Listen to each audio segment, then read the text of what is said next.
everyone. Welcome to the Suds, Snacks, and Socialism Virtual Forum.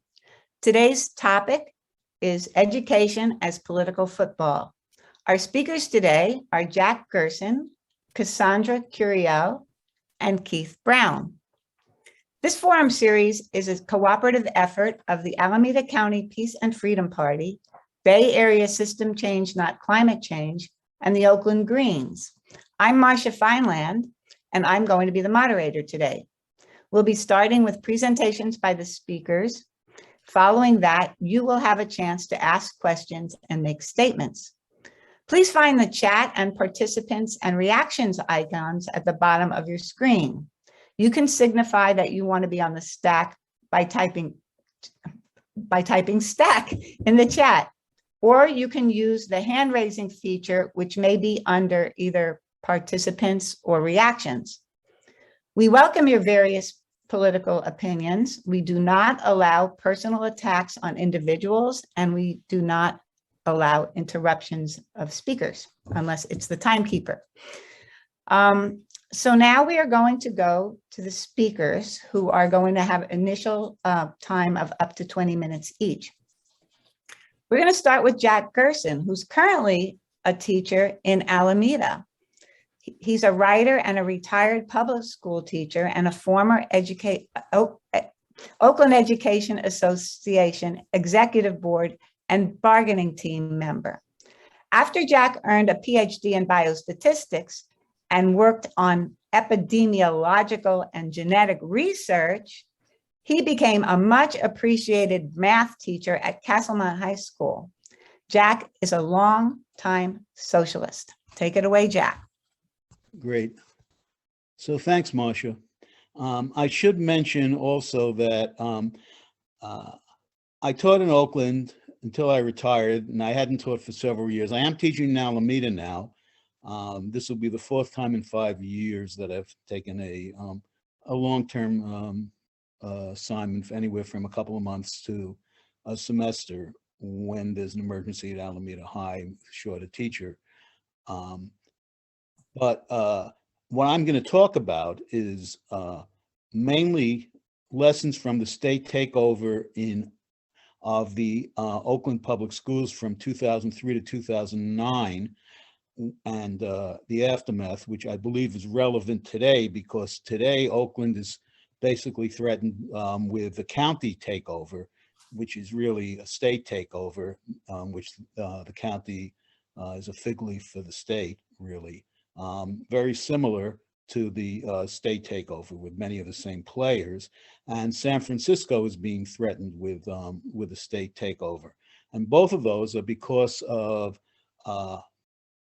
deficits, because allegedly the districts can't manage themselves, and so they need the county and the state and the consultants, the public-private entity, especially FCMAT, the Fiscal Control Management Asset Team, from which is registered in Bakersfield in Kern County, and is used to batter districts with austerity, battering with cuts and so on.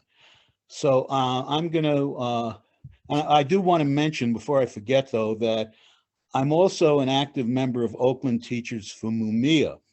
And I hope that people know, or we will get more information to you. There's going to be a February 1st, an international panel on political prisoners, which is going to feature many prominent speakers, including Irwin Jim, the president of NUMSA, the Metal Workers Union of South Africa, which is the largest union in all of Africa, and several others.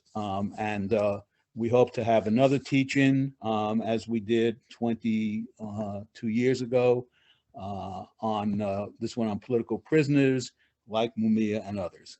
Okay, so now let's go back to the fall of 2002 now, in terms of the state takeover.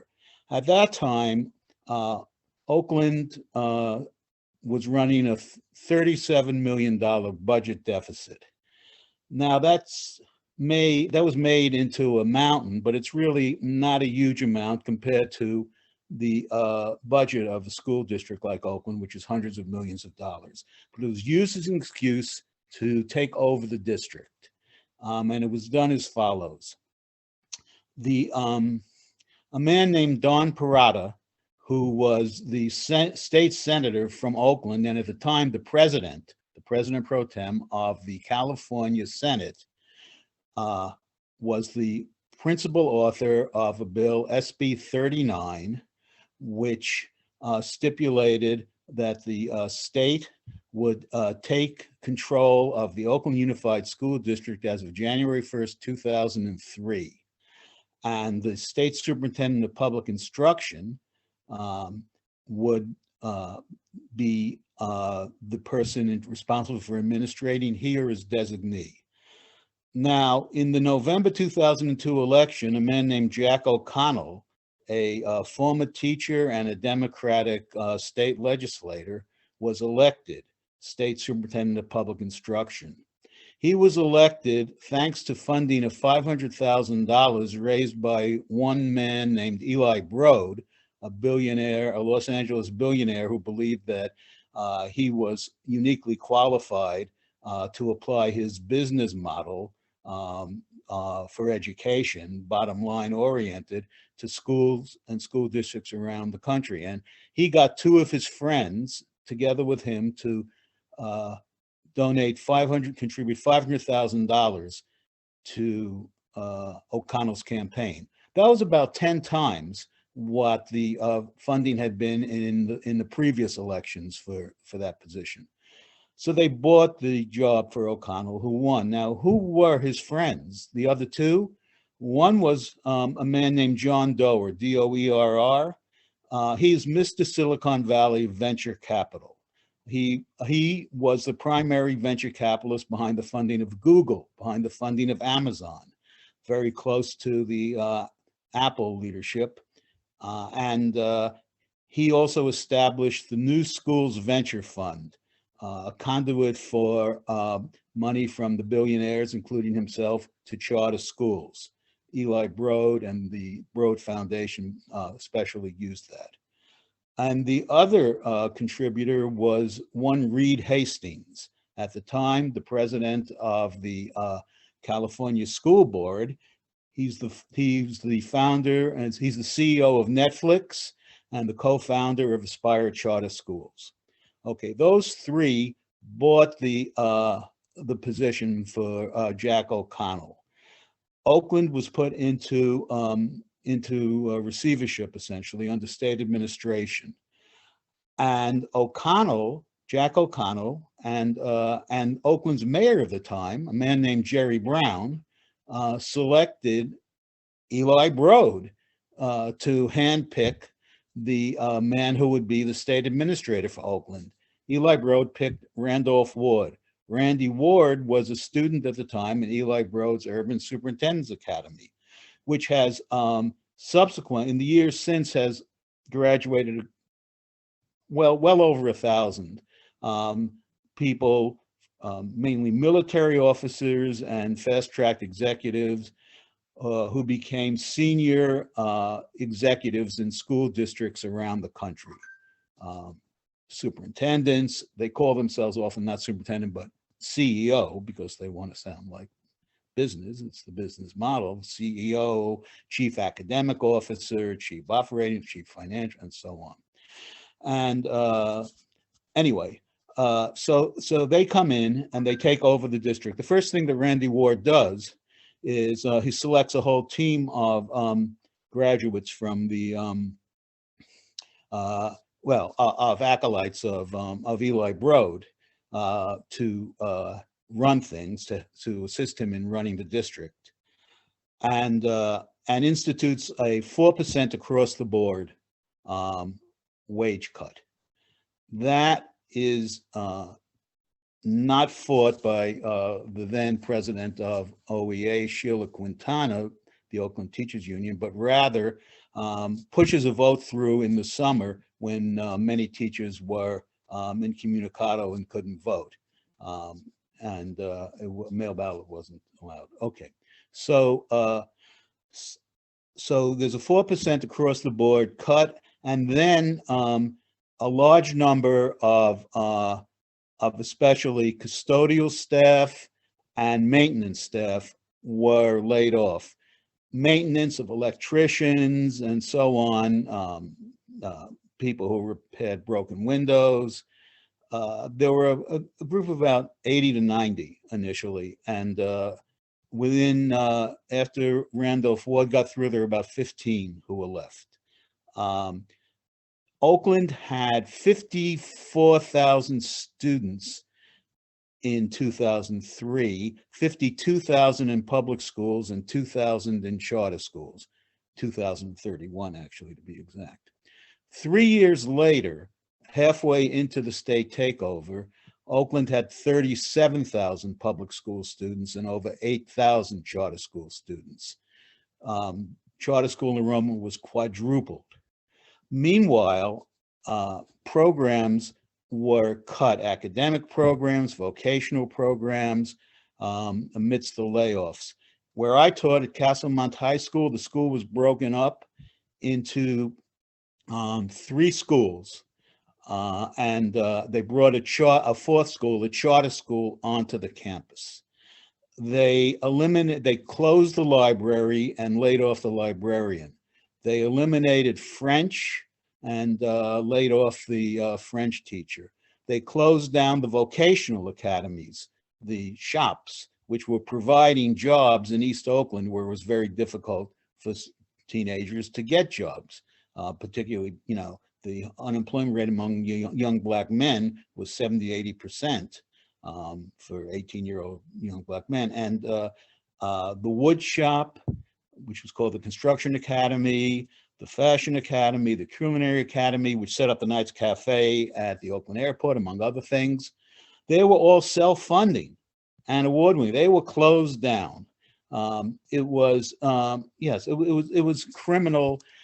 And you would think with all of this closing down and shutting down, they would have resolved the budget deficit, right? Because they'd be spending so much. They tripled the budget, the debt. When the state left in 2009, the debt was $111 million. Okay, so how did this happen? Because they were handing money out to their friends who they brought in and others who they brought in as consultants and contractors.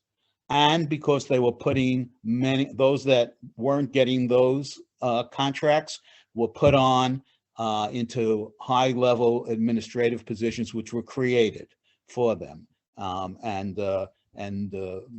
So you had salaries, for example, $250,000 for the state administrator, and six-figure salaries galore in a district which supposedly, they were fixing the budget deficit.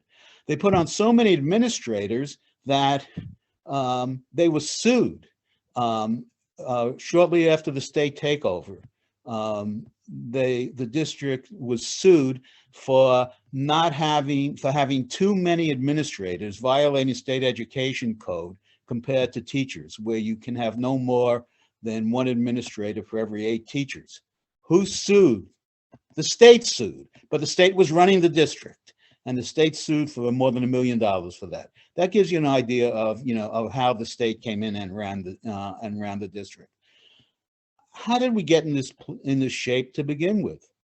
Well, I think you have to go back to Proposition 13 in the late 1970s. And there was an attempt in 2003-2004 school year to revise Proposition 13 to have a split roll tax, which would close loopholes on businesses and increase taxes on their properties, but not do the same with homeowners. So to keep property taxes low for homeowners, but to increase them on business. That was put forward by the California Teachers Association, CTA. They withdrew that, and they said that they withdrew it because it didn't have enough support. They said it only has a bit over 40% support. But at the time they withdrew it, they had just begun to campaign. So in 2009, there was a meeting at CTA State Council. It's a body of 800, has several committees. I was one of half a dozen Oakland representatives on that state council, and I was in the Financing Public Education Committee. There was a joint meeting because this was in, I think, 2009. Remember the near collapse of the financial system. There was severe austerity, budget cuts, and CTA was disoriented. Where's it going to get the money from? So there was a joint meeting of the fiscal committee and the political initiatives committee, and over 100 people and many of the top staffers of CTA came. So I got the opportunity to ask them why they scrapped their campaign to revise Prop 13 with a split roll tax. And they came up with the same line about, well, it didn't have enough support. And I said, well, that's nonsense. And they said, okay, after we had an up and back on this and they got cornered, they said, well, we were contacted by the Chamber of Commerce and they told us they would go after the agency shop, dues checkoff. So we had no alternative but to drop the campaign. Well, if the Chamber of Commerce threatens and you have no alternative but to yield to them, then you can never do anything. And unfortunately, that's too much of the way in which the state and national unions have approached the question. There hasn't been enough of an independent campaign. Instead, there's been an attachment to the Democratic Party.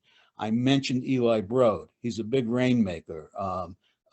Just died. He fundraised for the Democratic Party. Jerry Brown, Jack O'Connell, Democrat. In fact, people remember the No Child Left Behind legislation. It was bipartisan legislation, punitive, especially to low achieving schools, the schools in the high poverty areas.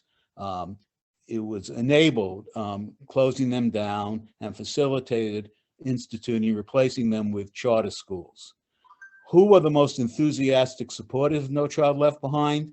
The very liberal Ted Kennedy and the very even more liberal George Miller from the congressman from Martinez. So people should know. And then when Barack Obama came in, I heard him speak. He spoke remotely to the 2008 NEA, National Education Association convention. He said, I'm for charter schools, good ones. I'm for rewarding teachers with merit pay. We need good teachers. And I'm for increasing testing, good tests. Well, everyone's for good things. And again, so he was for merit pay, basing teacher pay on student test scores. And Arnie Duncan, his Secretary of Education, and Bill Gates gave twin speeches on the same week, a few months later, saying that this was this is the next year after Obama was elected, that this austerity was a great opportunity and budget cuts to increase educational productivity by increasing class size for great teachers. And what many of us said at the time was, those great teachers aren't going to be so great when you increase their class size. So what was done was to dump on people trying to teach in the high poverty areas and to dump on the students. And so I don't want to ignore, and I'm sure we're going to talk about what's going on with the campaign of the right wing, very racist campaign, and I don't want to trivialize that. But I think that, and I don't want to minimize the threat from the right wing, of extreme right and fascism and so on. But I want to say that there's been a huge threat from the state all along, which has been, attacking our democratic rights for decades. And I don't have to tell people here about the deep state, and the Democratic Party has been in the thick of that. the role of which side.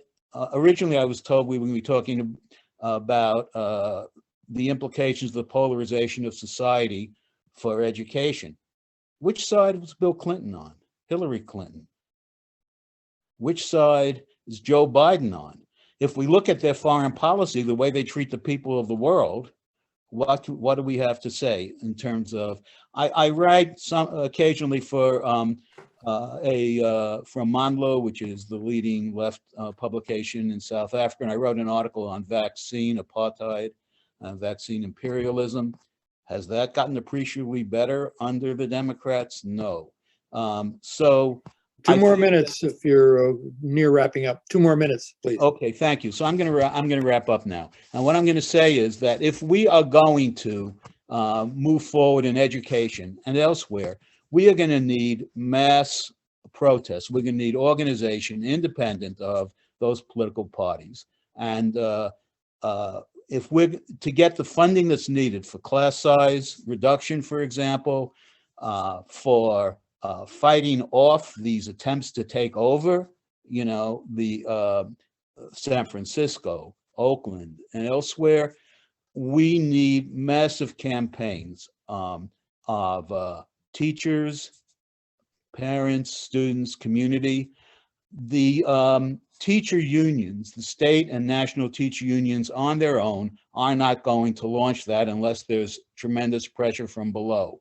Instead, they've been acting essentially as advertising agencies and temporary employment agencies for the Democratic Party.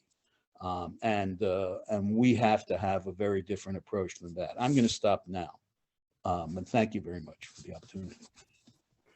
Thank you very much, Jack, for that presentation. I just wanted to let people know that one of the speakers in the flyers, Scott McLemee, is in Washington, D.C., and he's unable to attend because he slipped on some ice. He's in the land of snow and ice, which we are not here in the Bay Area, and had a serious, he had a concussion and is not able to speak today. But we are very fortunate to have Cassandra Curiel, who is the president of United Educators of San Francisco. She's been a member of the executive board for 3 years, and she was formerly the chair of the Education Board Grievance Committee. She has been a middle school teacher at Visitation Valley Middle School for 6 years prior to being elected president of the UESF. So let's welcome Cassandra. Cassandra, please. Yeah, there you go. Yes. Hi. Thank you. Thanks for having me. My name is Cassandra. I am currently the president of United Educators of San Francisco. And just a slight correction, I was a middle school teacher at Vis Valley Middle School for 11 years before I got elected to be president. So I wanted to come in and chat with you all today around the politicization of our education system, a little bit of context around what's happening in San Francisco politically, and really highlight the current role that the recall of the school board, 3 members of the school board, is really playing into, and what it is as a bellwether for what is about to come, both in San Francisco and as an indicator, both state and nationally, around this backlash and swing post or I guess it's middle pandemic now, but some of the results of the last couple of years of having to deal with a crisis and a profession and a system like an education system that has operated so integral to our society's operation that this wasn't prepared for the kind of crisis that a global respiratory pandemic brought upon it, and nor for the consequences that came out of that. So I should say that there's also a little bit going on in the immediate, right? With the surge of Omicron, we've been in a scramble to address the lack of preparedness. And this is true all over the country. We're seeing a lot going on in Chicago, And of course, here in the Bay Area, just very, very surprised around the lack of preparedness on the behalf of districts to protect their employees and their students across the board for an emergency that Omicron created, but that we've been in a pandemic for about 2 years now. So we can have emergency plans for earthquakes and smoke days and active shooter drills. I certainly do believe that there should be always an emergency plan for a kind of crisis like we're in, right? We're seeing surging positive case numbers amongst all residents. And unlike the narrative that took hold during the pandemic, that somehow schools were immune to COVID or that they were somehow just magically safe to be in, that was not and is not the case. That is in large part a narrative that was used to weaponize and demonize educators for their concerns over their working conditions, and to gaslight much of the society in line with a lot of the rhetoric then at that point being that COVID-19 was not a big deal, that it had a huge survival rate, so our concerns were overreactions. And in fact, the truth being that the education system as it currently exists has operated like this for over 100 years and has always been subject to and vulnerable to communicable diseases. Every teacher that I'm sure you have ever spoken to, especially those in the younger grades, would gladly tell you many, many stories about germs and other behaviors that are natural amongst children, especially younger ones. But when you're in any conditions with many humans, you are going to share the air. And in this case, that one being spreading of this particular variant being very dangerous. So we were at the bargaining table last week demanding just the basics at this point.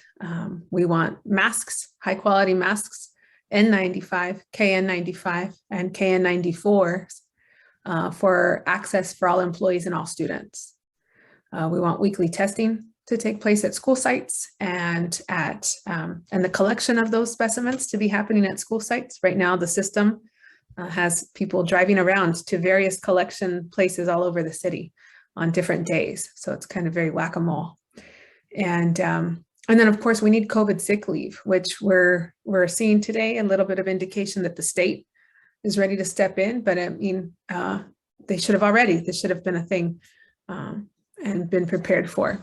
That being said, a lot of how this is connected to the politics and situation in San Francisco is this creative narrative, not creative, but a false narrative that teachers unions and teachers are trying to not teach, are trying not to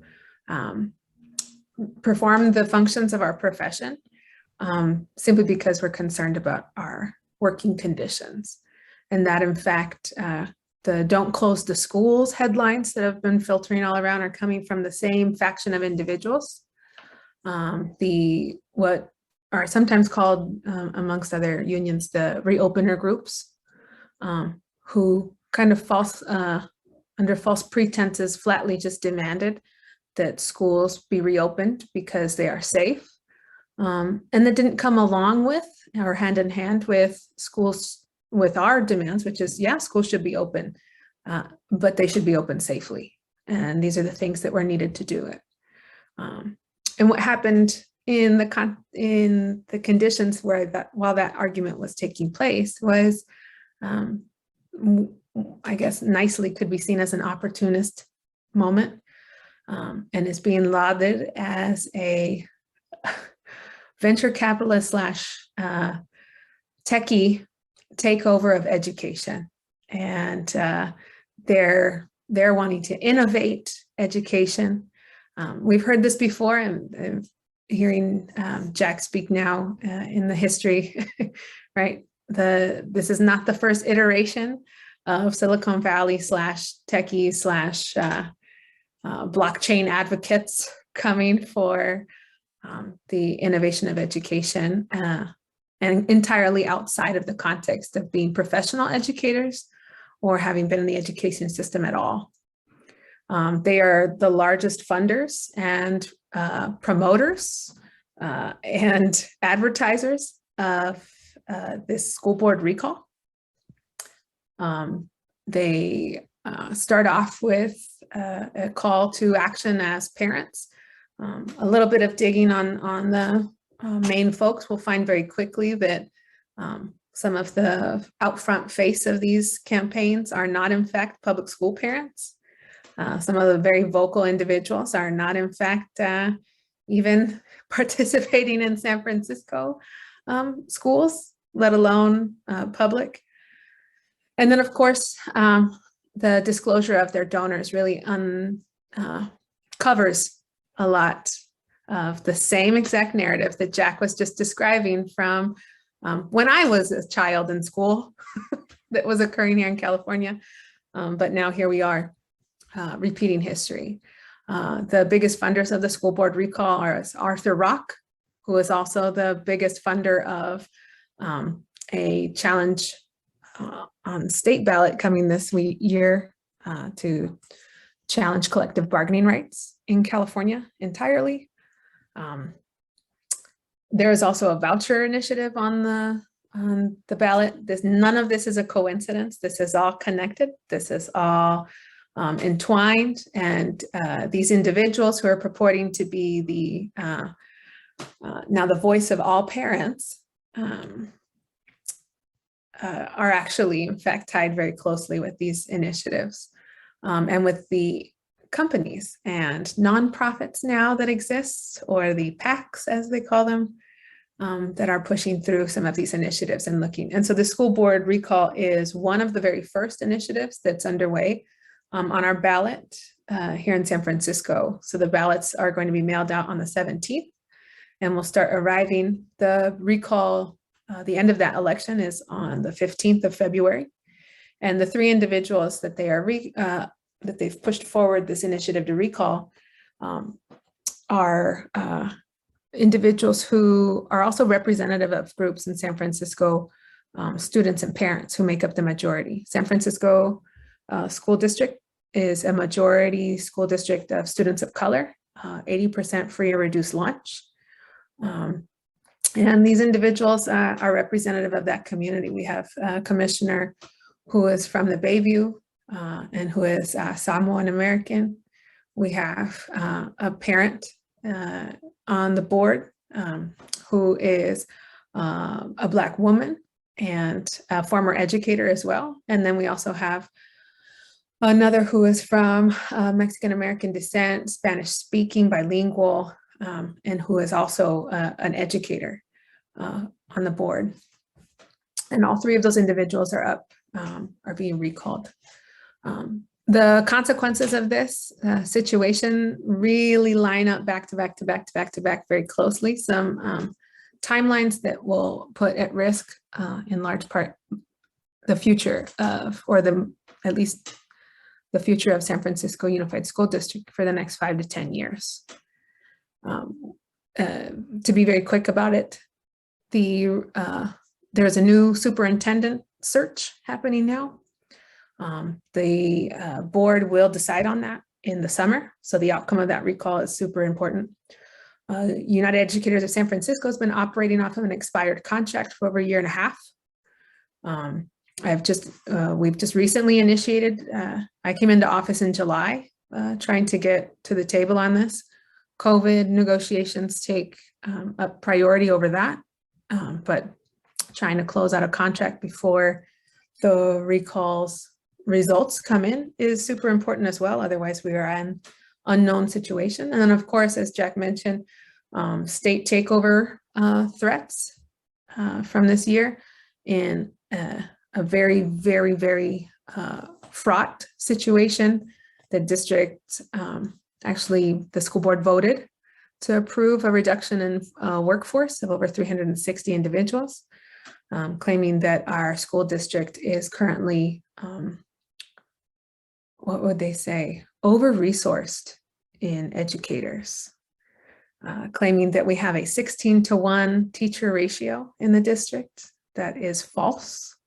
And that is on record, on public record during school board meetings where management claims we are over-resourced in many schools.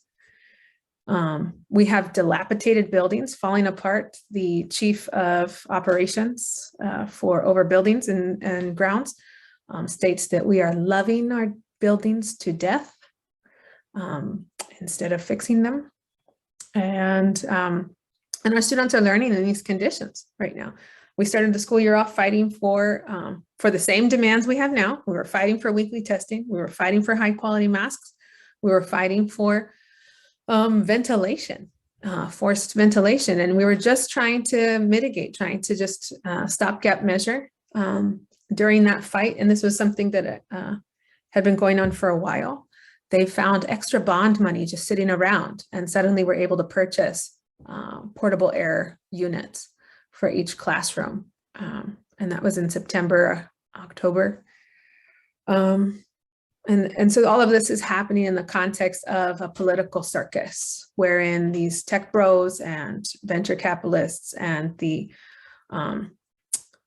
innovators of not even just San Francisco, many of these individuals who have the loudest mics aren't actually here, but they are joined up with the mayor and other forces to make sure that the conversation and the criticism is against these individuals who would otherwise be free to express and advocate for their communities. Now there's this sense of lull and hush.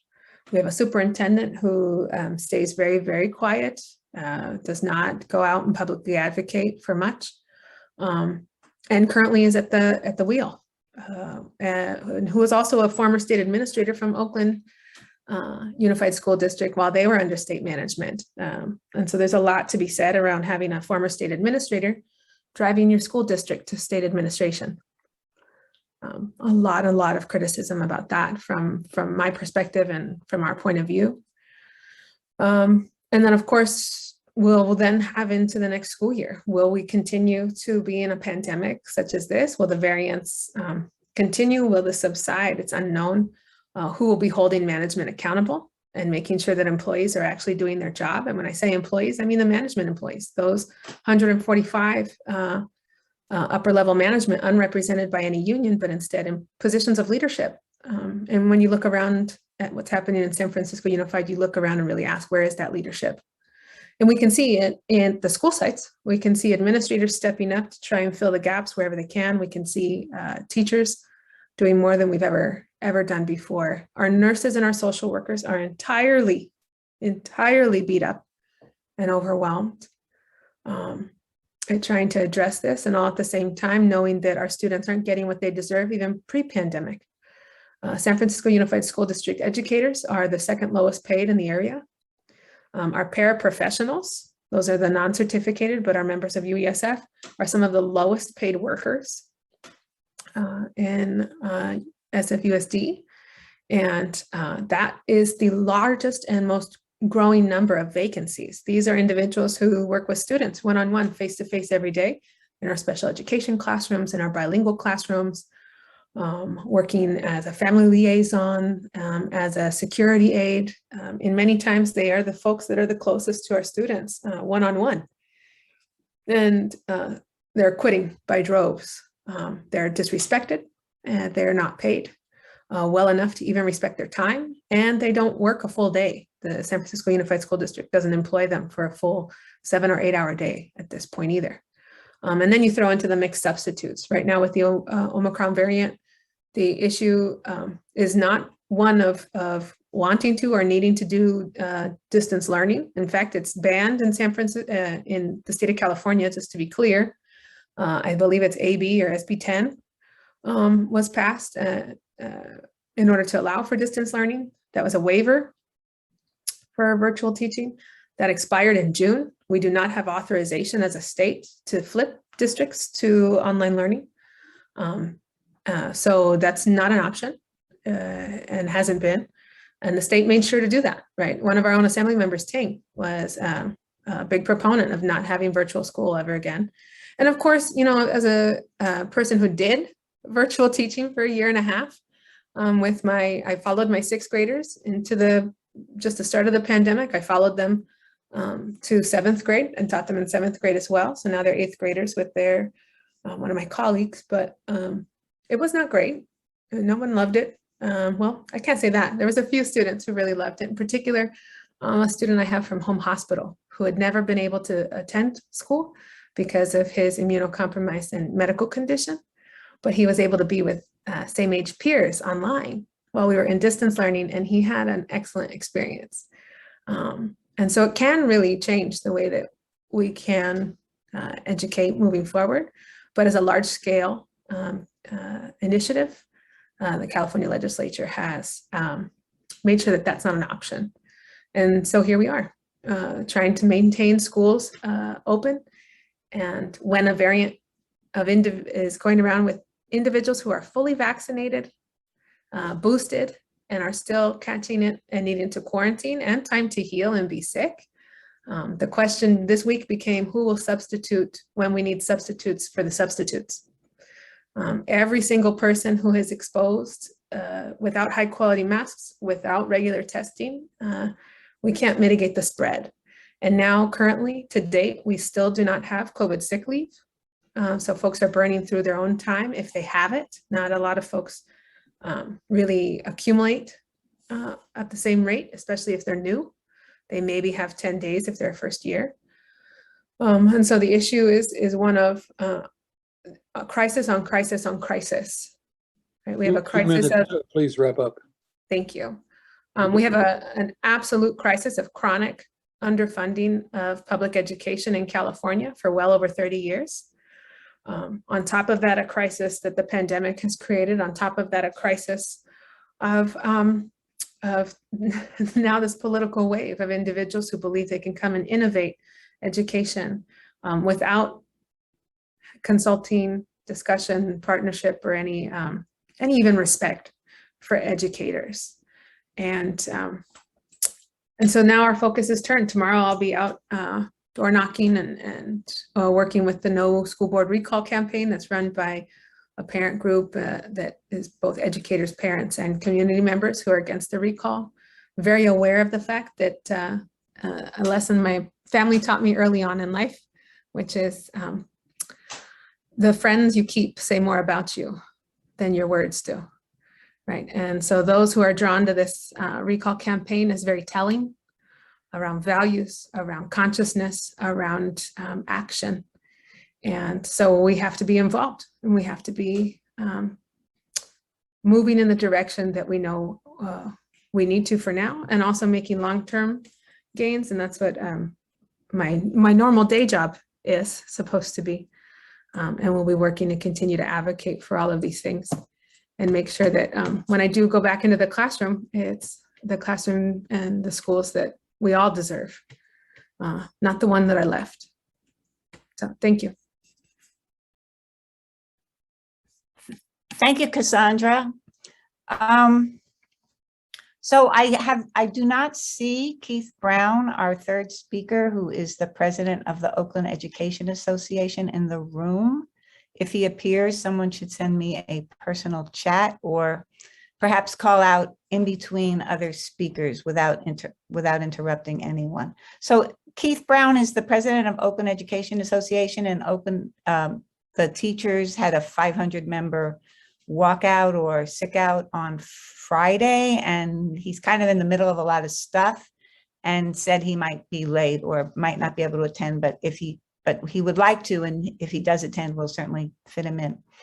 So without Keith speaking, we can proceed to participant time, and it's time for your questions, and it's also time for you to make comments if you wish.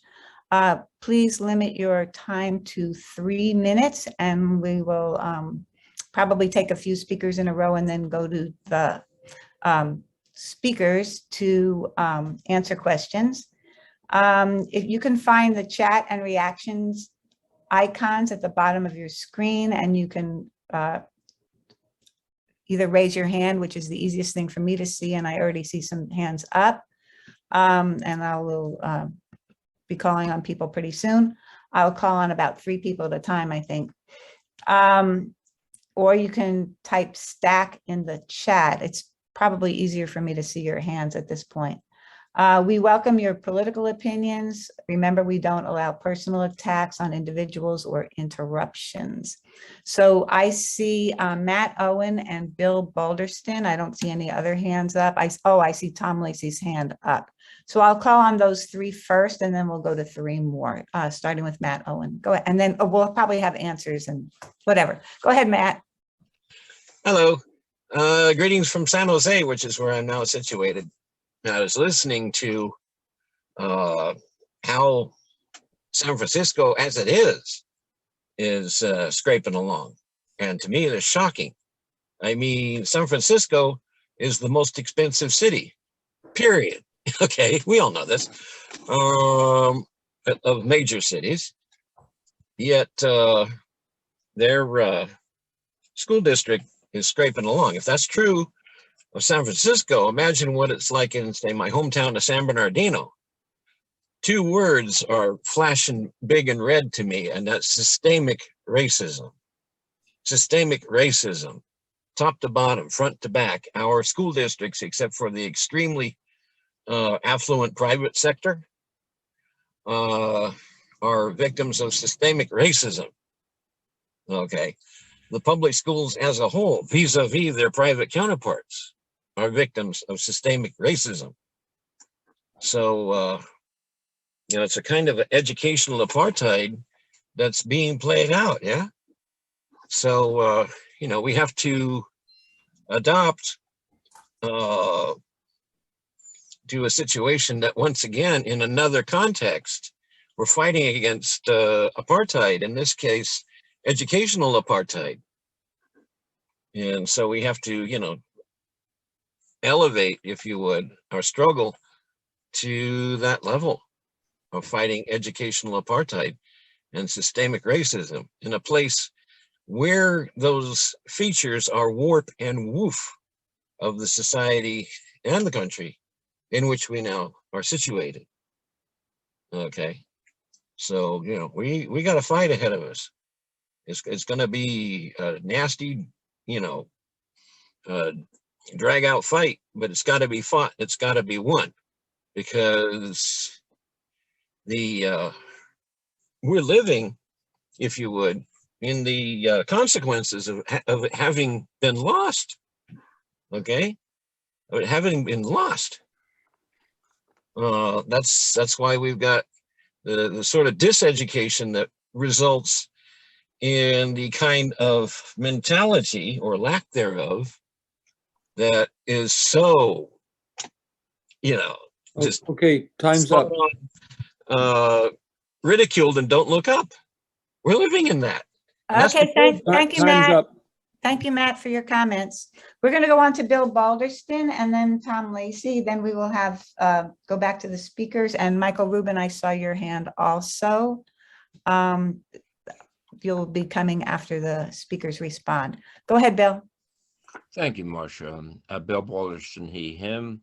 Much like Jack, we shared quite a few similarities in terms of our involvement in this. I taught in Oakland for 23 years, on the executive board of the union for 16, and state council for 9. So I followed many of these battles and been involved in them, and even while we talk about something as overwhelming as the pandemic, we have to realize this battle has been going on for a long time, to the extent that public education has been the flagship of the public sector for all its failings, with racist problems, so forth, still seen by many forces as, you might say, the Trojan horse of socialism. These battles reflect a long-term struggle, and they've been enjoined by different foundations, by different capitalist interests now. And obviously they're related to a range of institutional problems. And Oakland especially has been the target for a long time of a lot of this battle in terms of the kind of bureaucratic functioning of the district and the resistance and a series of strikes, including the 1996 strike that lasted nearly a month. And the irony now is that even while we're discussing closing schools over a short term to help to maintain the safety of staff and students, we're facing a state takeover, which would further school closures permanently. And the irony of this is hard to miss. I'll say that the CTA, of which I battled many years, while at times will fight, basically has a very narrow perspective. And the initiative that Jack referenced was one in which they wished to alter taxation, but almost exclusively for education, which they did at one point, we did under Prop 98. And it was one of the reasons there was not a great deal of enthusiasm for that initiative. And likewise, their ability to distance themselves from not only the Democratic hierarchy, but the state superintendents, even where they've been relatively favorable. And we have to say that a lot of these problems now have to be laid at the door of Tony Thurmond. And before him, Torlakson, both of whom were quote unquote liberals, left liberals even. Not to say they would have been as bad as some of the neoliberals. No, they wouldn't have been. But the fact is, they really haven't, taken the initiative. Time's up. Please wrap up. Okay, I'll just say I agree completely with what Sandra said in terms of how this is entwined with a broader offensive of the right, including on reproductive rights and voting rights. There has always been a strong ideological component to this battle, neoliberalism in general, and especially in public education. Okay, thanks, Bill. And now Tom Lacey. Tom, you're muted.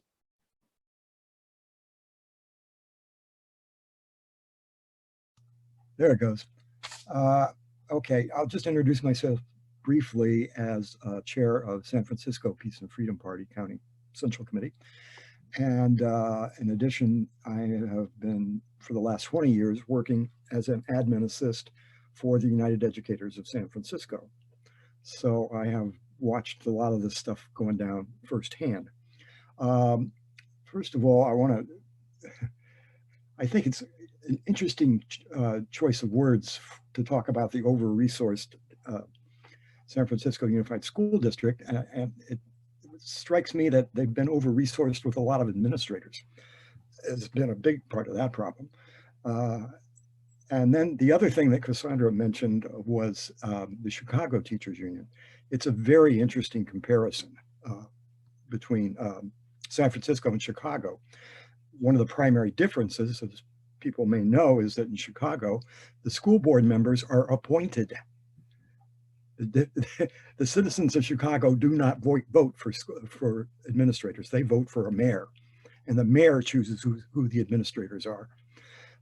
So to see what's going on down there is really interesting, as opposed to what we have here in San Francisco. And there are people, even the mayor herself has mentioned how nice it would be if she could appoint the school board rather than having them directly.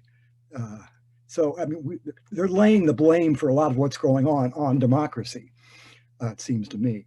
Now, as for Chicago, just very briefly here, I'm reading online that classes were canceled last week after the union voted to refuse to teach in person without additional safety measures. And the mayor, probably one of London Breed's most admired mayors, Lori Lightfoot, called the action by the union unlawful unilateral strike. And I thought that was a very peculiar turn of phrase. If it wasn't a unilateral strike, would that mean that the employers and the members of the union had agreed to a strike? If that's the case, that must be some very strange labor laws in the state of Illinois. As far as I'm, in my experience, if the union calls a strike and workers take off, that is by definition a unilateral strike. All strikes are unilateral in that sense. So that's all I had to say.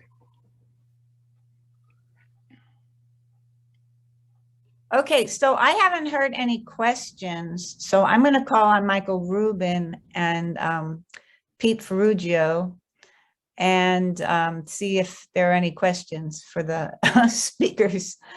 Go ahead, Michael. Well, thank you, but I have no questions either. I want to make some comments. Go ahead, go ahead. I think the comparison between what's going on now and what went on during the Oakland takeover of some years ago is there is a difference, and I want to talk a little bit about that difference. I think that the polarization that we had talked about in thinking about this event is real, and it is showing itself in various ways in the way these struggles play out.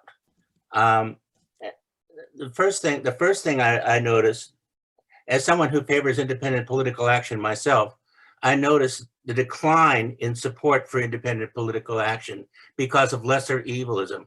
I mean, the current political polarization has created a climate in which lesser evilism is making a comeback, and I think that that's really unfair, unhelpful, to say the least.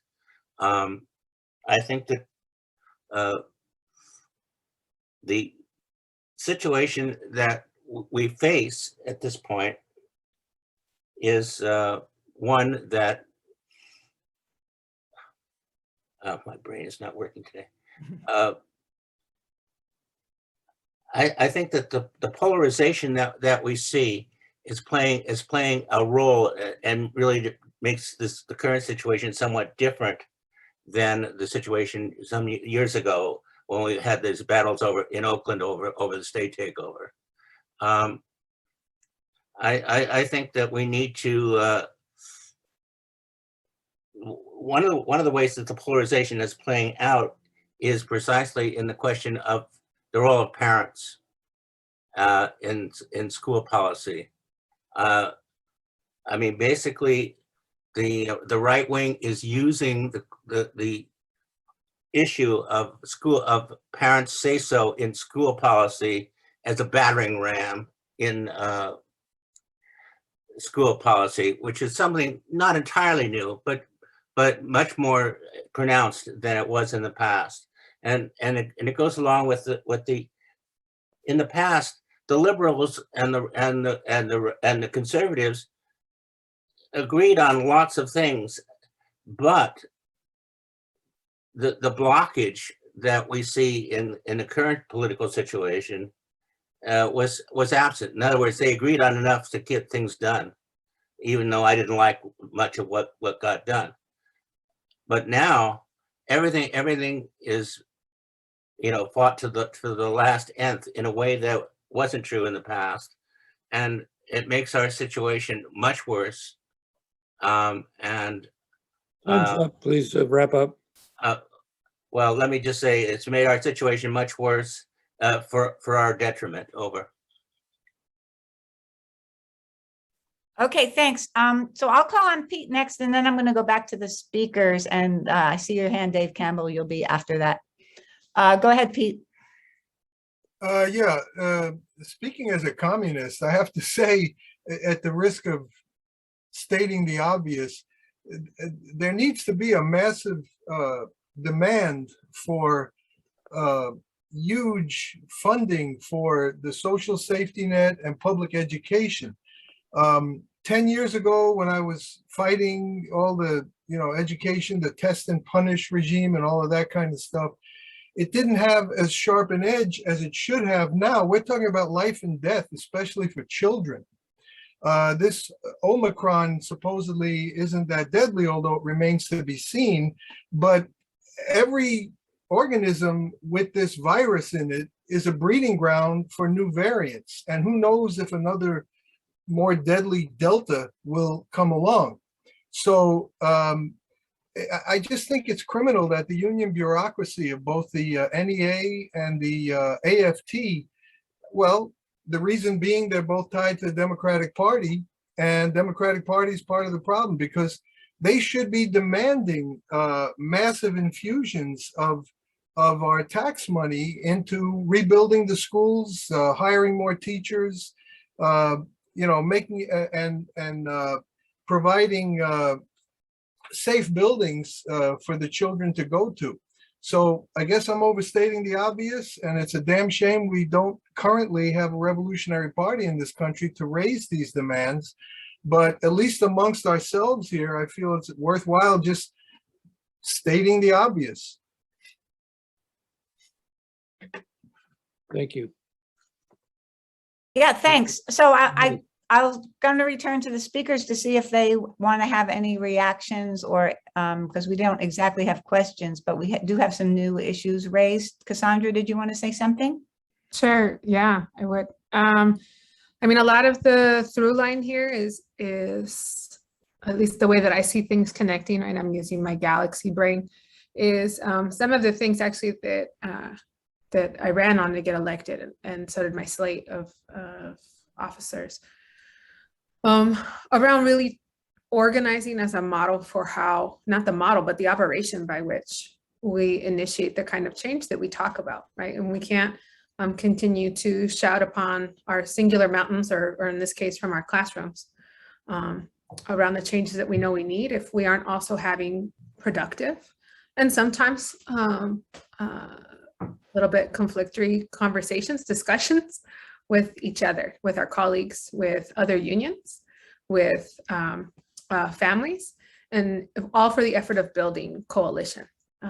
So to that end, I just wanted to speak to the fact that in order to do that kind of thing, there needs to be a lot of political education, and there needs to be a lot of empowerment, right? And the raising of the political consciousness, and how any union itself is hand in hand connected to the entire ecosystem in which the employee lives and works, right?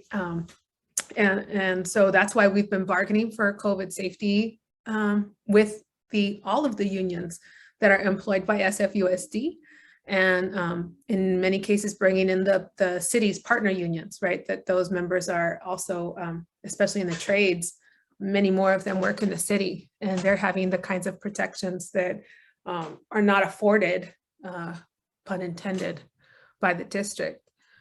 So working in coalition and working in collaboration and really building our solidarity, not just with our mouth, but with our actions as well, fighting on a collective front, and then working to organize our members and have these discussions with our members, and with our students and families and with the public at large, really trying to break out of the belief that somehow teachers are just in their calling, that we're just these saints, these heroes that work.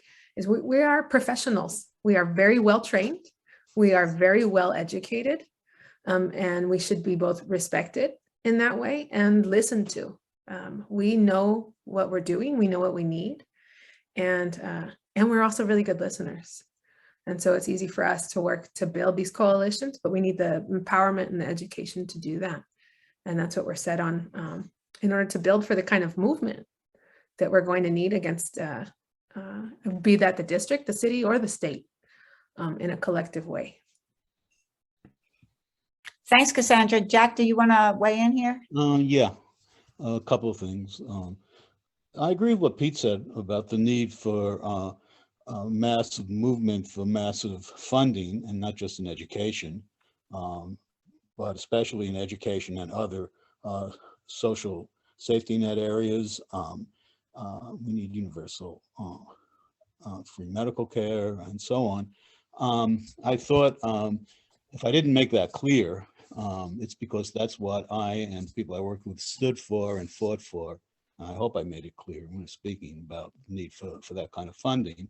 I'm not going to review what we did in terms of our campaigns to make the corporations pay, the sit-in at banks, in our bank campaign, just before Occupy and the Occupy Oakland Education Committee and so on. Funding is needed because right now, and massive funding is needed, but we really need a reorganization of society. If we look at what's going on with the pandemic and how it's been handled and what's happening with the schools and so on, it's a tragedy. People cite Chicago as a great victory frequently, but what happened in Chicago was that there was a victory in the strike limited. They closed 50 schools a few months afterwards, and they said all along they would. Now, I was one of the participants and organizers of the sit-in at Lakeview Elementary a couple of months before the Chicago teacher strike in 2012. We were contacted by some of us by CTU leaders, core caucus, about the sit-in, and they said that they were going to launch sit-ins throughout the city if those schools were closed, but they didn't. I don't think it was because of bad intentions. I think it was because in that lag of time, organizing lagged. So we need to be clear that when we fight, they are going to rob Peter to pay Paul. They're going to close schools, and that's what they're going to increase teacher pay and benefits from. In the Oakland strike in 2018, immediately afterwards, they laid off classified workers and cut programs and librarians and so on. That's what they do. And so we do need, to be building and organizing for those campaigns. We also need to learn the lessons of what's happened in the past. And let's look at the pandemic and how to, I agree very much with what's been said, but what is coming? It's not a mystery what's coming with Omicron. It doesn't attack lung tissue as much as previous variants, but it's more contagious, more transmissible, and therefore we're going to have a huge number of students out, teachers out, support staff out, and it's going to be going on in other workplaces outside of education. So when you have 30, 40% of a school that's out, the school's not going to be able to function. When you have, let's say you have 50 teachers in a school and 15 or 20 out, it's not going to function. We should be ahead of the curve on that. We should be planning right now, for moving towards remote education on a temporary basis, at least, because the wave may come through very quickly. But we ought to be making those plans. Now in Alameda, they actually are doing testing on a regular basis every day of the week after the schools with an announced schedule. When a third of the classes are remote, a class will be remote if there are 3 positives. And when a third of the classes in the school are remote, the whole school goes remote. That just happened in Ruby Ridge Elementary in Alameda. I'm not a big fan of administration anywhere, but what's being done there is somewhat better than what I've seen so far in Oakland and San Francisco. So I think that masks are great, and those masks should be provided. But I believe that there's not going to be an alternative, I don't think, to shutting down in-person education in the short term. And those plans should be made now rather than backing into it in chaos, which is what I think is happening. So I'm going to, and this goes back to something else, which is who's in charge here? How is the society being run? We do need a reorganization of society, but in order to do that, we need to build we need to build mass movements, and we need to make the demands that capitalism is not going to be able to meet, but fight for the kind of things that we need and get as much as we can while moving forward and building the parties we need. Right on. Okay, thanks, Jack. So I see Dave Campbell and I see Norma Harrison, so I will call on those two and then see if there are any more participants, or else go back to the speakers. Go ahead, Dave. So yeah, thanks. And remind me, what's the time limit? 3 minutes. 3 minutes. Thank you. So I could go one of two ways, and I'm going to go this way. So because Michael Rubin brought up something that was discussed sort of in the planning of this forum, which was about the political polarization. And in the presentations, the focus has been on the money side of where all this is coming from, the Silicon Valley tech bros. And having grown up in Silicon Valley, I am familiar with the specimen, with the species. They are really hung up on their own cleverness. They are very libertarian in their outlook, which has been described as being akin to cats, entirely dependent on others for their survival, and assured of their own superiority. But the other side of it has been the mass mobilization that has gone on, that you've seen in, I don't know if it's been in San Francisco school board meetings, but I've seen it on YouTube and school board meetings across the country, and that's the QAnon freaks. And these are sort of these are sort of the wing that comes from the religious fundamentalist side of the Republican Party mass base. These are the ones, you know, the religious fundamentalism and conspiracy theory kind of go along with each other with these folks, because it's all part of magical thinking for them, and that's what they believe in. And the fact that these two, who would have nothing to do with each other, who hate each other, who make fun of each other constantly, are in the same party. And they are together making this happen. Now, how do we stop that? That's the question I'm going to leave. Oh, okay. Are you done, Dave? That's 3 minutes anyway. Oh, okay. Yeah, I saw my time run out. Oh, okay, great. Okay, so as I'll call on Norma, even though Dave actually has a question, but I think I think the speakers will be able to handle this. Go ahead, Norma. Yeah, hi, everybody. Jack threw off this major statement as though it wasn't the central concern. Said that reorganization of society is what's necessary.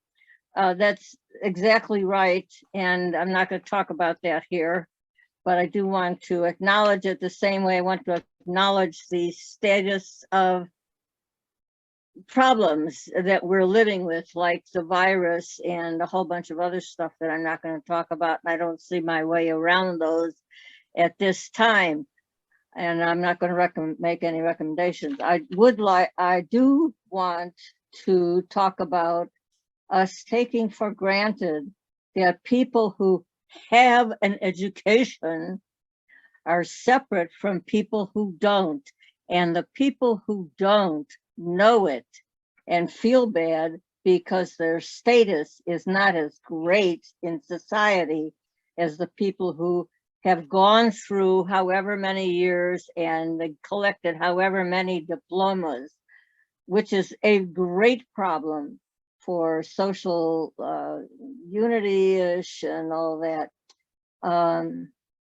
If we were to have our revolution tomorrow, we would reinstall the same constructs as we've been living with for the past, well, more than 150 years, but I'm using that as a thought for talking about schooling. We would reconstruct the schooling arrangement. It'd be age segregated again, and it would be by classrooms and bells and lining up and everybody having lunch together, and you know, the children and they're not kids, they're children, they're people like us. So it's true, we need that reorganization, and we need to study that for ourselves together instead of studying how to maintain the present structure, because the present structure belongs to our owners as it is. Our owners utilize it to keep us suppressed. I have a few other words. Let's see. I wanted to have a get together over the problem about education, but I That's was 3 minutes. Please wrap up. thwarted on the basis that the basis of our oppression is not to be assailed. School, that is. Okay, well, thanks, Norma. Norma, I'm going to call on myself, actually, because I think about what you say a lot of the times. I think it's true that schools are two different kinds of things at once, because they are both a product of the society that we live in, that we suffer under, and they're also the only way out. They're not the only way out of it, but they are a way out of it for a lot of people. Public schools are one of the few institutions that are actually free, that are actually accessible to all, although they're not accessible to all because of the way that they're being attacked. So that I think there have been a lot of movements among educators. There's to change the way we conduct education. It certainly changed a lot over the long time that I was a teacher. It actually changed for the better, and then it got worse again because of the political situation, because of the standards movement and everything like that. But I think we have to acknowledge that the schools are not perfect, and that they are a way of regimenting children. But at the same time, we can develop ways, while we're trying to do revolutionary activity, we can also develop ways to conduct education in a way which is more equitable, which is more open, and everything else that we would like it to be. And now I'm going to call on Jack, if you'd like to speak. Okay, so I'll say a couple of things, because I've been following the chat. So I worked for a while. I worked for a while as the statistician for the epidemiological studies section at the State Health Department. I also, did some other work in biotech and so on. I don't work with the data directly right now, so I form my own opinions, but I don't know for sure, and I'm not sure, and so I try to follow it and understand it as best I can. So what I'm going to say is my understanding of Omicron from that point of view, but not as someone with access to more data than what Johns Hopkins has to say. Right now, that variant is transmitting extremely rapidly. And the main danger, I think, is that there are going to be so many people sick that various parts of society are going to have trouble functioning unless we get ahead of the curve and plan. Schools won't be able to stay open, and we'll have problems in production. Shops are going to close, and so on. This may only be for several weeks. But we should be ahead. A society that that was actually run from the bottom up in a democratic way would know how to handle this. This one is going to have real problems because everything's based on profit and profiteering. Until there's a crisis which threatens those and threatens, to really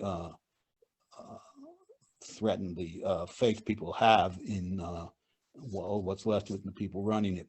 So I think, I've seen comments about how everybody who has Omicron is gonna potentially create mutations. Well, that's true, but the main danger with mutations is that people who are immune compromised are going to, the dangerous variants generally believed to come from viruses that are sustained in a person for a long period of time, and they have time to breed in this immune compromised individual. So I'm not as concerned about Omicron as a major threat. And in terms of hospitalization, maybe there'll be so many, infections that hospitals will be overwhelmed. That didn't happen in South Africa, and it hasn't yet happened in the UK, which are way ahead of us. So I think that that we really should be aware that we may find that there are real shortages in the supermarkets. Schools have to close, won't be able to get around with transportation and so on. And those are things which we ought to think about how to handle, what kind of demands to make on the local level to see that we can function. In terms of education in the schools, I agree with what Marcia just said about the fact that free education has been one of the foundations, one of the major hopes that people have, to be able to move ahead and survive in this society. Right now, what's happened is that not only education is being shut down, but in many parts of the country, people's future is, and the futures of their families, their kids, and so on, is much bleaker than what it was in the past. Detroit in the 1960s had the highest median income of any major city in the US. That was based especially on the auto industry and auto workers. Look what happened to Detroit now. Look what happened in that whole area. That's, a major component in the rise, unfortunately, of right wing in this country.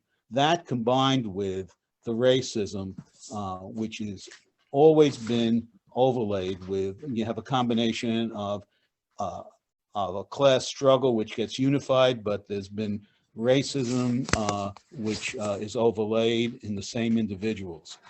So I think that that we have to be aware of the of the importance of dealing with systemic racism, but we also have to be aware of the fact that unless we're able to move forward and provide for all, not one against the other, but to raise everybody's standard, though raising preferentially those who are below, we are going to fail. We're not going to have a unified struggle. I'm going to stop preaching there because I'm pretty far from the Oakland schools at this point. Okay, thanks, Jack. How about you, Cassandra? Would you like to comment on this? The only addition I would make is to say that, and I'm sure this is true in a lot of school districts and a lot of teachers experience this, especially when teaching in our larger and more city-based school districts where we see so many students, both in volume, but also those of higher propensity to poverty and fewer accesses, right, to all of the things that could potentially lead to whether they want to go to higher education or they want to have a well-paying job, or if they just want to work in some area or career of their passion, right? And instead we're living in kind of a society of subsistence, or maybe even not even that, right? That it's less than that.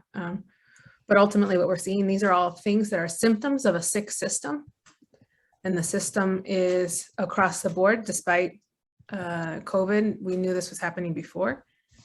And this is a larger issue of systemic and our society's absolute reliance on or foundational based in white supremacy culture, right? We're not going to be able to get out of that unless we liberate from that mindset, from the way that it operates. And so that's not outside of any of our thinking, even, especially educators in San Francisco that I've worked closely with for 11 years, thinking about how do we do such a thing when we're working within the system that already sets up those conditions, right? You cannot break the system while you're still behaving in the system. And that proposes the biggest challenge that we're in currently dealing with negotiations, even as a union, and then also within schools, right? How do you get rid of something that there is no alternative for at this point? So it's a really complicated, complex conversation, but they're happening. Those conversations are happening, and they're happening on the ground with the students as well. Thank you. So I'm looking to see if there are any more people who want to make comments or ask questions. Not seeing anyone. Oh, there we go. Go ahead, Pete. Unmute yourself. Well, I mean, I'll just throw this question out of frustration because, like I said before, unfortunately, right now, I think largely due to the devastating effects of the pandemic, there is no real revolutionary party functioning in this country. So my question would be, I see here in this forum 2 political parties represented, sort of, the Greens and Peace and Freedom. And I usually, I mean, just because the choices are so bad, and I always have a warm spot in my heart for Peace and Freedom going back to the 70s, I'll end up voting for Peace and Freedom, but I don't see a presence of either of those parties as far as doing widespread public propaganda. And I'd always be willing to kick in money for this. What's the inclination of either the Greens and or Peace and Freedom? Forget elections. I mean, that's a separate thing, but just to be able to produce leaflets and, create blog spots or online, whatever ways we have of reaching a broader public to do propaganda. And I mean positive, educational, communist, socialist style propaganda to educate the public and rile them up and kind of bring them, to want to get together and fight for, as I said before, immediately right now, massive funding from these damn capitalists who are sitting on tons of money and refusing to tax themselves. So that's my question. And I'm not asking this rhetorically. I mean, somebody say something. Okay. So we have a website, www.peaceandfreedom.us, where there are a lot of exhortations for people to do things. And we have local organizations. What we really need is an infusion of young people. And we don't really know how to get young people to break away from the Democratic Party, because that seems to be where they're stuck right now. And so your question is a really good one. I don't have a really great answer, except that we do have a website. And I'm going to go to, okay, so I see 3 hands up, which are also, I would invite Laura Wells to answer at some point if she wishes to. I see Bill Balderston, Dave Campbell, and Norma. And after that, I'm going to go to the speakers for their wrap-ups, because it'll be about time for that. Okay, so go ahead, Bill. Thanks, Marcia. Just a few odds and ends. Just first to concur with Jack, if ever there was a time when we can make the case for democratic planning, and not just on the local level, but on the international level, this is it. We're seeing the effects of massive climate disruption. We're seeing pandemic. We're seeing trade wars. This is the time. Anyway, as I said, a few just random thoughts. One, in terms of money, is that California has a record surplus of over $40 billion. And some of it will go to schools because of Prop 98, but we shouldn't limit ourselves to the demand just around public education. We should be talking about the kinds of things that we think Californians and all working people deserve. Then another interesting thing, I don't know how many people saw the front page of the New York Times today, but it had an Oakland teacher, and the accompanying article talked about how teachers and others are disenchanted with the Democratic Party. So I found that curious. And then finally, the issue here is how we change the narrative. The narrative right now that we're dealing with is selfish educators, unions that don't care, how we can alter that. And I would point out the thing that was going to be included in this forum, and unfortunately Scott's accident, I know Scott is a comrade and feel very bad, but is how issues, for example, like critical race theory in the schools play into this. And it's not only just simply saying Black Lives Matter, it's a question of who has the power in the society. And I found it curious that some of the right-wing people who commented on critical race theory said they wanted their children to feel good about America. Well, if they really want people to feel good about America and our society in general, they would be fighting for a very different America. So I'll leave it at that. Okay, thanks. Go ahead, Dave. Sorry. Yeah, so this is the other way that I was thinking about going when I spoke the first time, and that was talking about how with planning, the whole idea of planning is considered to be authoritarian, and specifically the kind of planning and centralized action that leads to a successful shutdown of a country where you can actually pay people to stay home, pay businesses to go into mothballs for the duration, and just stomp the thing out in a couple of weeks to a month. Set up your testing, track, and tracing program so that if there's any flare-ups, you can shut down in that area until you stomp it out again. And but then other than that, you're up and running in a couple of months. That's what they did in those authoritarian countries. But we could never do in freedom-loving capitalist America and the freedom-loving capitalist West. And maybe those are values that we ought to question, that maybe what they call authoritarian isn't really to be considered that, since that's the narrative that's being spun around the new Cold War that's being generated right now. I thought that might be relevant to bring up. But then to go on to what Peace and Freedom Party needs.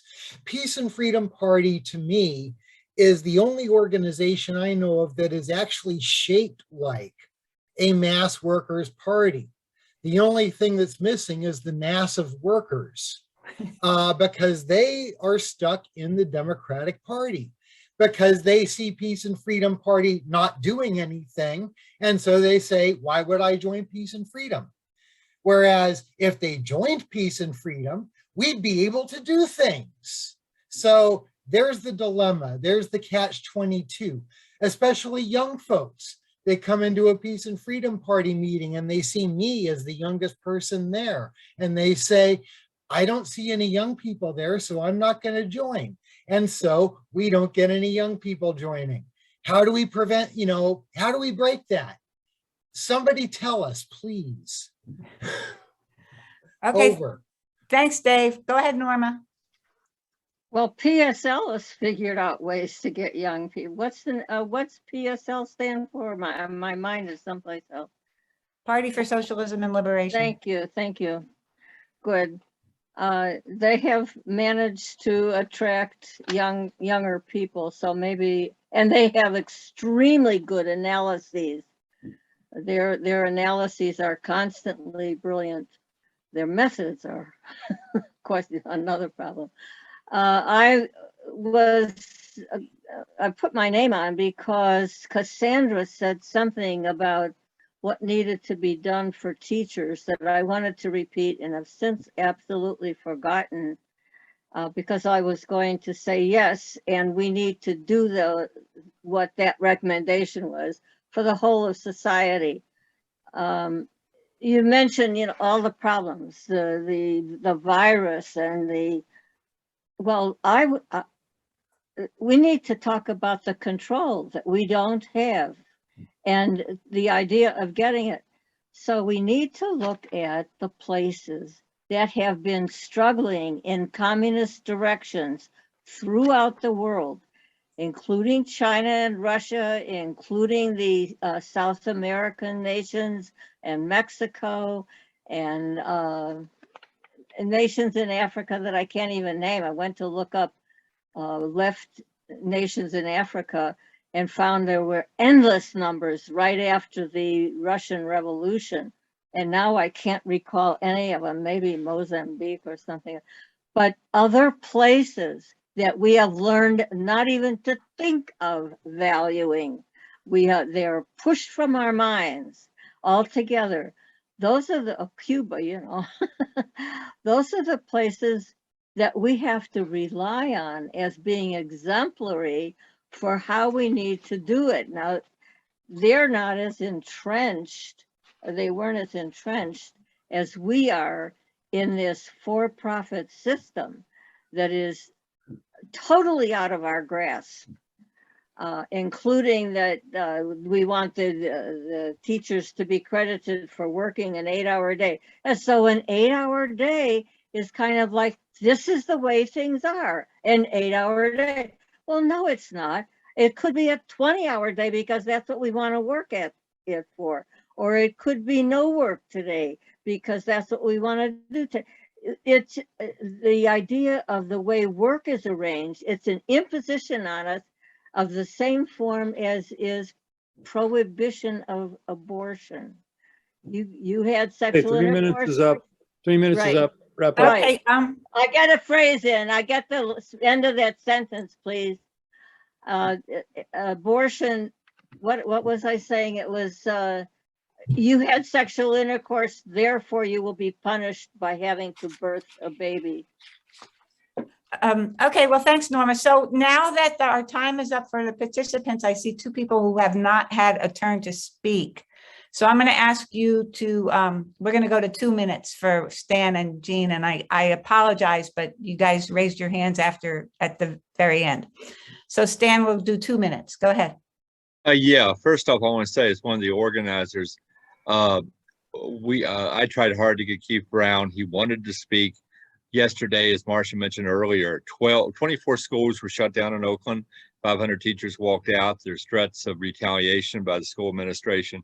So this is a case where Keith, who spoke at one of our events before, really wanted to speak. But I'm sure there's just too much BS going on that other meetings, other calls, and so on.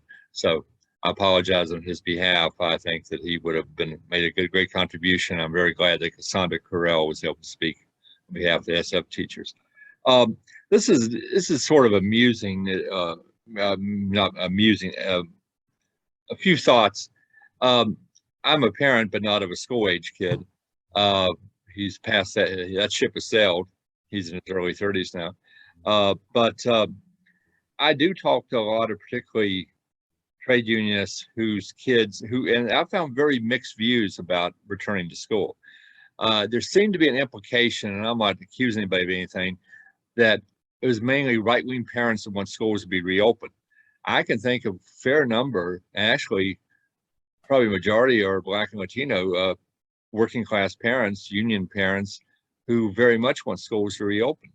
And they're not QAnon, they're not associated with any right-wing groups, they're not insensitive or unconcerned about COVID. but they feel like that it's very hard for them to work or pay for childcare and so on and so forth. So I just wondered if maybe you guys can answer this or get into this a little bit during your wrap up. Is there, I mean, you do realize, I'm sure you acknowledge that it isn't a universal thing, that there are a lot of parents who aren't with the right wing types, but are still would like schools to reopen and with all proper safety precautions and all that. So I just wanted to address that because I've had some feedback in the past from people and it hasn't been as clear cut as some in the left may say. That's all. Okay, thanks. Go ahead, Eugene Rule. Yeah, thank you very much. And this was an excellent program, and I thank the organizers for putting it together. It's really good. But I'd want to address this issue about an independent political party, because we already, Peace and Freedom is localized here. They do a good job. They have an excellent platform. But speaking quite frankly, I would not give Peace and Freedom Party a penny. Although I was a candidate for many years, and we had a break when Bernie ran, and I just went over to the dark side and supported Bernie.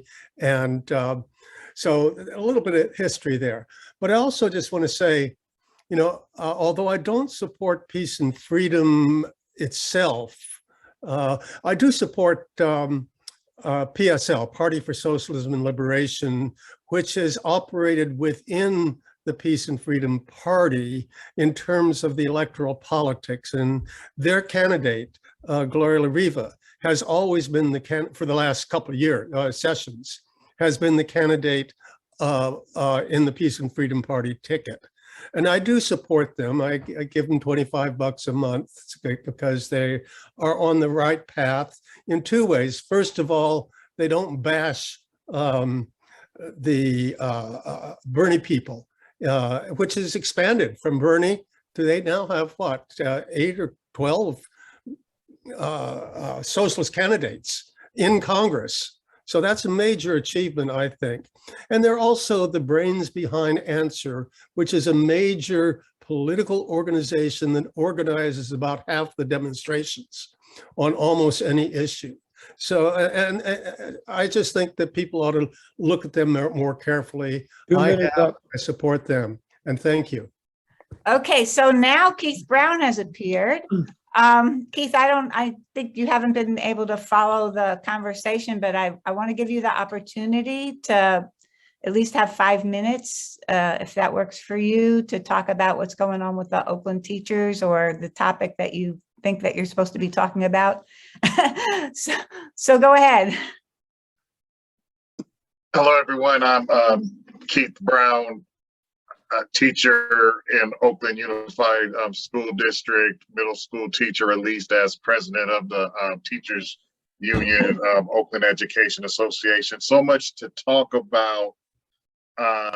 So just in 5 minutes, basically what I want to focus on is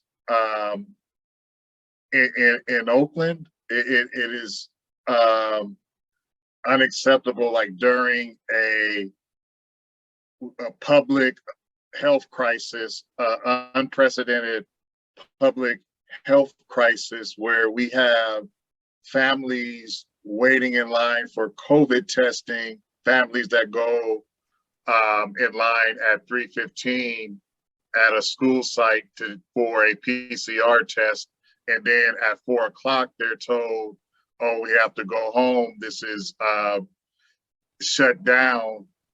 And also a public health crisis where many educators were forced to stick out to get an extension of COVID leave. And we have an unprecedented staffing crisis in our schools, just with the raging pandemic, the Omicron virus, where we have a shortage of staff that can be able to serve our students, that we have to deal with fighting austerity and school closure. So in the midst of this health crisis for safe schools, a couple of things are happening in Oakland where we have a county superintendent, L.K. Monroe,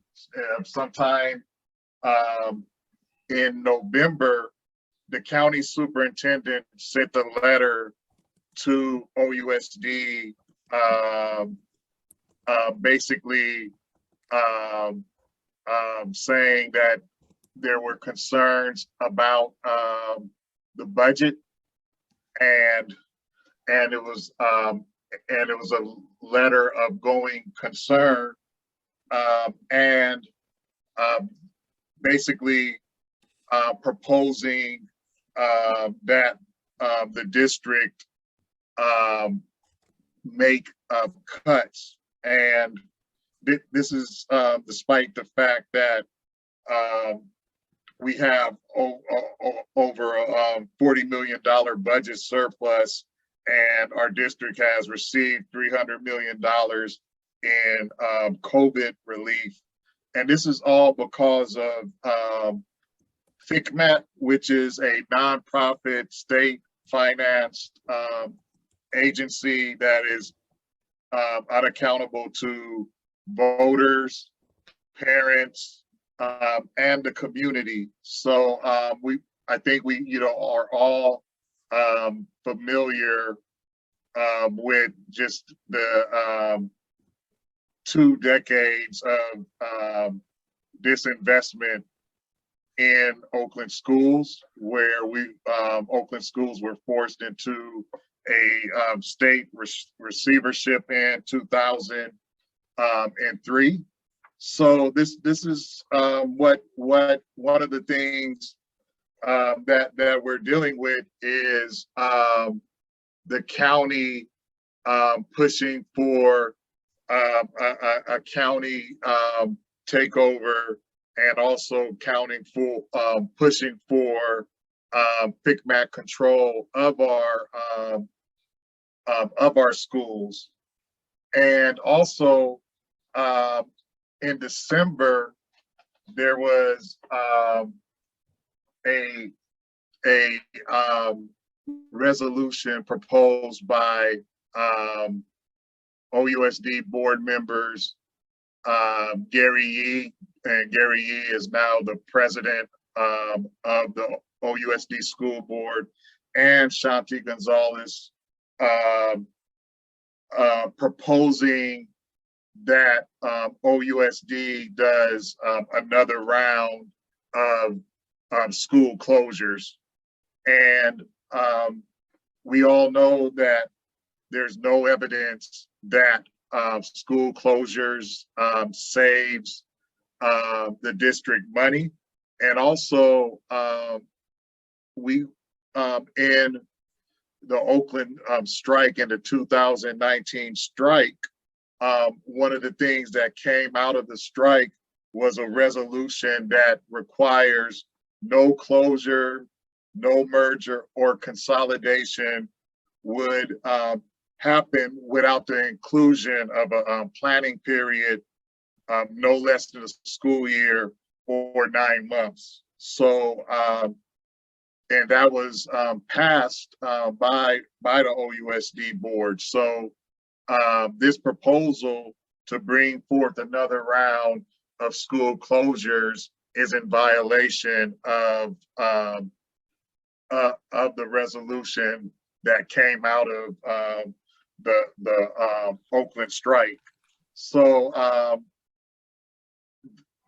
my understanding, this Wednesday at the school board, the resolution will be brought for a first read, and at the school board meeting Wednesday, January 26th, the board will take a vote on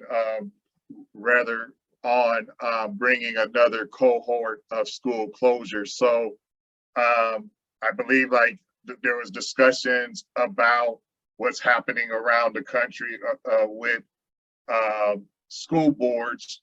So you might see like in the East Coast, there are battles around the right wing taking over school boards and using issues such as critical race theory. And here in Oakland, we have neoliberals, school board candidates funded by venture capitalists, billionaires that set an agenda of disinvestment of schools, investing in unaccountable charter schools, and also really disenfranchising so many generations of students, Black and brown students, with policies of cuts and closures. So just in this context, that's unacceptable that any school district. I know in San Francisco, there's also fights around cuts, and also battles around FICMAT. That's unacceptable. To that, we have to be in that position where there's a public health crisis and our students need all of the resources to be able to try to keep our schools open. We need resources to bring in additional staffing. We need much more robust testing and contact tracing at our schools. We need our students must have better quality masks. It's just so many things that can be funded for our schools, but yet in a pandemic, we're faced with the fights around austerity and school closures. And again, we're running up against the clock, so I had promised 5 minutes to the speakers, and you're certainly one of them. We're going to have to go down to a 3-minute wrap up and a very quick ending to the forum. So let's see. Maybe we'll have Cassandra. Do you want to do your wrap up now, Cassandra? Sorry. Sure. Yep. I'm actually tailspins with Keith to highlight something yet again, man, that you know, the comment made around like reopening and the conversation around reopening schools, that currently right now is a false conversation, right? The schools are open. They were open while we were distance learning as well. But as far as having them open for folks that need, you know, we're talking about the social safety net. Certainly what we saw in San Francisco, and we saw the back end data. So a lot of what was reported wasn't accurate, but we know that our school district is a majority people of color attendance. We know that it is a majority of folks living in or under or just at the poverty line. And we know that we serve the students in the working class and a lot in the undocumented class, right? That folks don't have the ability to pay for childcare, let alone be able to stay home for weeks at a time, right? So we know that that having schools as the place where that happened, while being necessary at the same time, as there are some things that need to be in place in order for those to be happening safely for their students as well, because they don't have access to the medical care that I have with my job, right? And that's a privilege that I have, and also one that was hard fought for years with unions, right? So that's happening at the same time as I want to make a distinction that the tech and VC investors have co-opted the term parents in San Francisco, and they are not the majority of parents when we're talking about parents of public schools, specifically in San Francisco, but they've co-opted that term. And they're using it now to talk about efficiencies, to talk about innovation, to talk about really doing and getting involved in education in a way that that pushes up the charters. That's when we know that that's coming. We know that vouchers are coming. They talk about it openly. They would like to take the money from SFUSD and put it into their own form of schooling or take their money back, right? And this is all coming on in this conversation of the pandemic as well. So they're not willing to chip in on that, but they are willing to chip in on political play, right? They're going to use that playbook. And so they've co-opted this term parents, and they've co-opted our political arena right now. And they have written about it. They've gone public about it, right? You can find it everywhere where they talk about needing to take back San Francisco, to take it back, right? Back from home. If you ask me, it's like, I don't hear them speaking for any of those individuals, but instead really using as a platform for their own. And so I'm going to drop in here a link to the No School Board Recall campaign, because this is the first fight, right? So if you're in San Francisco, or you know voters of San Francisco, this recall is the first like broad conversation to have with folks, to pump out on the things that you're doing. People that you talk to, that we have to vote no on these things, not because I love these individuals, because at the end of the day, they're electeds. 3 minutes is up. Please wrap up. All right. Yeah, I think we need to go to Jack because we're really running up against the clock, but thank you, Cassandra. That was wonderful. Okay, go ahead, Jack. You need to unmute.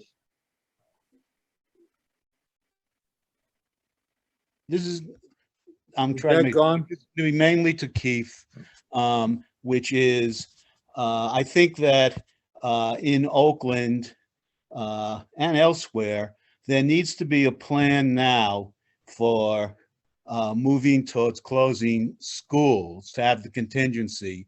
The masks and testing are not going to be adequate because everyone is going to be exposed to this virus pretty quickly. And testing is going to show that because it's so contagious. And so within the next couple of weeks, it seems to me there are going to be an awful lot of schools closed. And the question is whether it's backed into or it's planned in any way. Way behind the curve, as far as I can tell. I'm not blaming you for that. That's the typical functioning of the Oakland school administration. But I think that it's important to have that plan. Aside from that, I think that the lessons on FICMAT in San Francisco and in Oakland should be spread because what they did in Oakland in the past and what they did in Inglewood, that's the same guy, by the way, Vince Matthews, who's the superintendent in San Francisco, the outgoing superintendent. And long ago, 20 years ago, he was the principal of the for-profit Edison Charter School, which was kicked out by a combination of the community and the board. So, yeah, but I think that the main thing I can say in a minute or so is please try to at least catch up to the curve by planning for short-term school closures.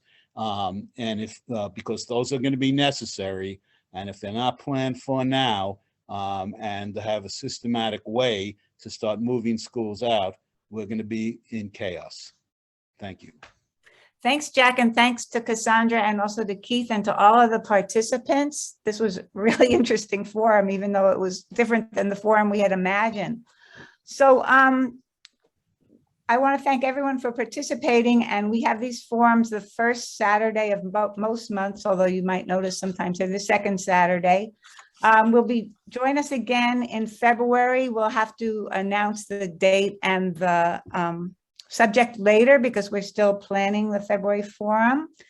You can sign up to get forum announcements by requesting to do so in the chat. Even better, email us at the address, which I hope someone will post in the chat, which is info@suds-socialism.org, but I might have it wrong. So hopefully it'll get in the chat. Yeah, here we go. Info@suds-socialism.org. I would like to announce really quickly that the Peace and Freedom Party and the Green Party are having a left unity slate for the June 7th primary, so that we won't be competing. We'll be supporting each other's candidates for the statewide offices, which will be on the ballot. The signature gathering period is already started and it's only 5 weeks. So if you'd like to help, even if you could only get a few signatures from people in your family, anyone in any party can sign these signatures now, because the elections are unfortunately now nonpartisan. Just contact us at info@sudsnacksocialism.org, and I'll get back to you on getting petitions and how to do that. Sorry, I don't have time. We don't have time for other announcements or for any other speakers. I see a hand or two up, but please keep in touch, email us, and thank you very much for participating. Thank you. Thank you, everybody. Stay strong.